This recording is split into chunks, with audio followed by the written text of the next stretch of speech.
Hey folks, welcome back to my channel. I want to just briefly talk to you about um,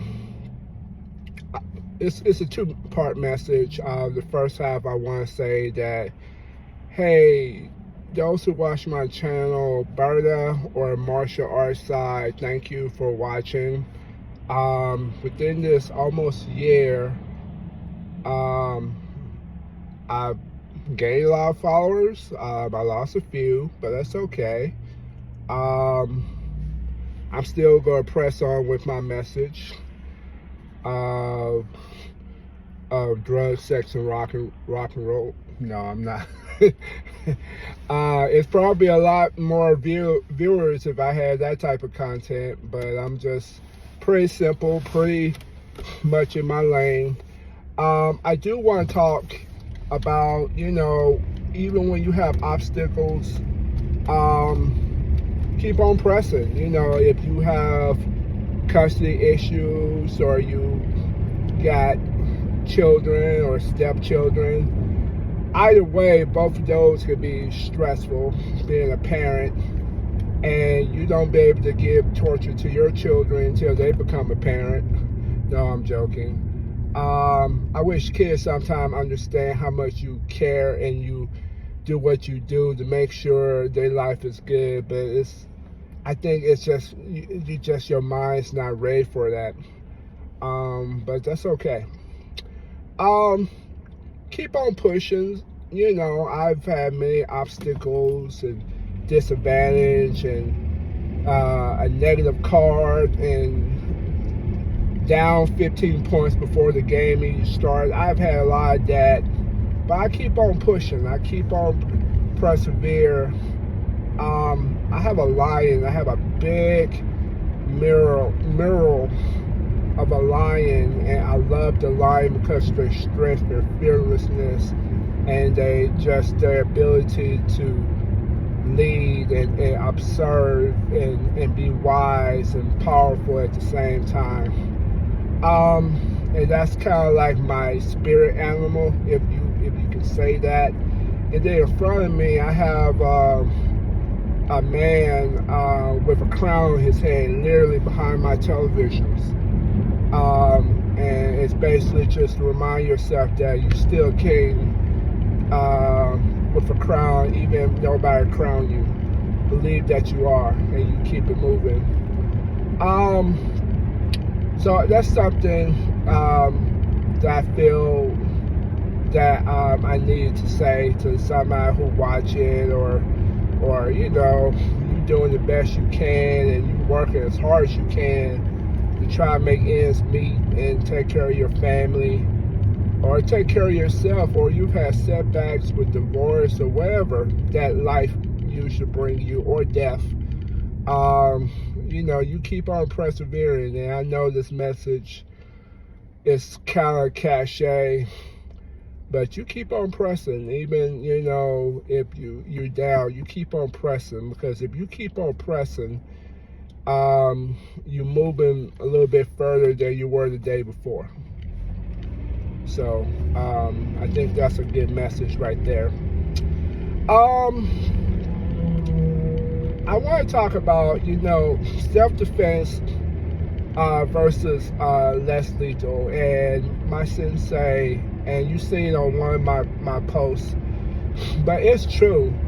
Don't mistake your training or doing boxing, or you was a boxer or MMA class, for self-defense. It is not the same. On the street, anything goes. Knives, guns, people throwing snakes at you. Just the craziness can happen.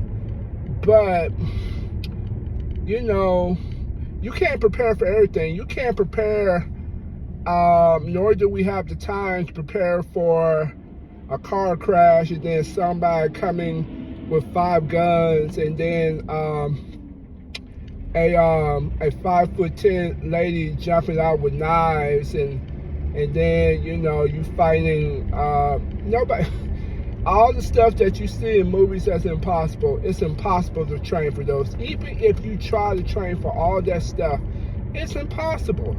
You're just trying to find your base, know what you're good at, and work within that division. I'm not saying you can't train to learn a new skill, but you know, kind of stay in your lane. Like I can go to jiu-jitsu, I can go to karate, I can go to American Kempo, I can go to Krav Maga class again, I can do Muay Thai class again, and I'm still may not be 100% in a street fight, Chicago, Gangsters, Disciples, Blood and Crip type of environment. It's just impossible.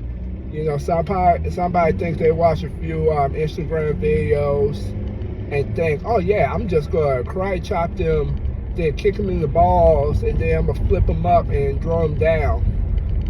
Folks, ain't nobody in a street situation where people have strength and muscle and anger is gonna let you do those moves consistently, unless you know how to do it in the correct time and manner. But you can train and try. I do a drill where haven't done it in a while, but I do a drill where I'm surrounded 360 and I try to push people off as if they're coming, and I kind of do one at a time. And I got that from my Krav Maga days when they used to surround you, and you know, and they just, you know, attack you, and you trying what you can to survive the onslaught. And I think that's good. You know, the more you train, it gives you a better muscle memory to do what you need to do to protect yourself. But you know, it's not foolproof, but it sure is better, or it's sure enough better, as I would say if I was back in the South. It'll give me a better ability to defend myself. Doing something is always better than doing nothing and trying to muster up the strength to do something. And that's true. You want to do some type of training. I thought I was going to run red light, but I thought better of it. Try to muster the strength to face a situation. And the truth be told, a lot of people don't really know how to face crisis when crisis really come. We think we do. We may feel like we do, but you don't know how it is until you have to face a situation like, you know, being an ambulance or police officer. You think you watch those videos and them training and police simulation, but not to prepare you to see a mother and child both killed by a gunman. Nothing prepare you for that type of trauma. You know, even for me, I don't know that, you know. I would like to think I can, you know, bounce back, but I'm not sure. And that's just real talk.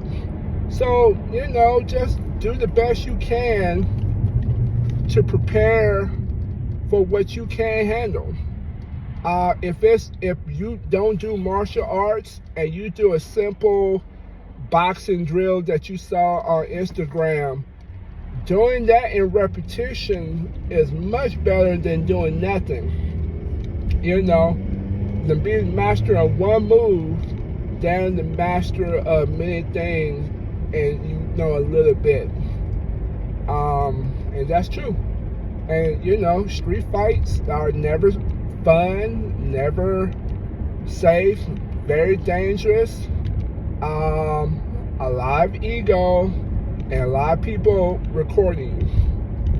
That's how my interpretation street fights are today. And welcome to, social media age. So that's all I wanted to say.